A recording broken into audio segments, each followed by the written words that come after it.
2 ദിവസം മുമ്പ് നമ്മുടെ വറുത്തരച്ച തീയലിന്റെ മിക്സിന്റെ ഒരു വീഡിയോ ഇട്ടിരുന്നില്ലേ? ആ വീഡിയോയിൽ ഞാൻ പറഞ്ഞിട്ടുണ്ടായിരുന്നു എങ്ങനെ ഇത് വെച്ചൊരു തീയൽ ഉണ്ടാക്കണമെന്ന് കാണിച്ചു തരാമെന്ന്. അപ്പോൾ ആ വീഡിയോ കാണാത്തവർക്കായിട്ട് താഴെ അതിന്റെ ലിങ്ക് കൊടുത്തിട്ടുണ്ട്. ഇനി സാധാരണ പോലെ കടുക് പൊട്ടിച്ചതിന് ശേഷം ചെറിയ ഉള്ളിയും പിന്നെ നമ്മൾ തീയലിന് എന്തൊക്കെയാണ് ചേർക്കുന്നത് അതൊക്കെ ചേർത്ത് കൊടുത്തതിന് ശേഷം ഉപ്പും ചേർത്ത് ഒന്ന് വഴട്ടി വേവിക്കുക.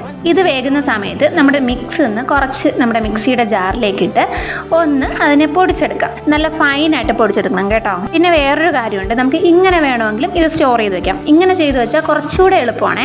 തീയിൽ വെക്കുന്ന നേരത്തെ ഇതിന് 2-3 സ്പൂൺ എടുത്ത് ചേർത്ത് കൊടുത്താൽ മാത്രം മതി. അപ്പോൾ പറഞ്ഞ പോലെ നമ്മൾ പൊടിച്ചു വെച്ചിരിക്കുന്ന തീയലിൻ്റെ മിക്സിൻ്റെ പൊടിയും കൂടെ 2-3 സ്പൂൺ ചേർത്ത് ഒരു 1/4 കപ്പ് ചൂടുവെള്ളവും കൂടി ചേർത്ത് കൊടുക്കുന്നുണ്ട്. ഇതിലേക്ക് ഒരു 1/4 കപ്പ് പുളിവെള്ളവും കൂടി ചേർത്ത് കൊടുത്തതിന് ശേഷം ഇത് നന്നായിട്ടൊന്ന് തിളപ്പിച്ചെടുക്കാം. അപ്പം നമ്മുടെ ഈസി തീയൽ മിക്സിന്റെ വീഡിയോയും തീയലിന്റെ വീഡിയോ ഒക്കെ ഇഷ്ടപ്പെട്ടിട്ടുണ്ടെങ്കിൽ ലൈക്ക് ചെയ്യാനും സബ്സ്ക്രൈബ് ചെയ്യാനും മറക്കണ്ട. ട്രൈ ചെയ്ത് നോക്കിയിട്ട് അഭിപ്രായം കമന്റ് ചെയ്യാനും മറക്കല്ലേ.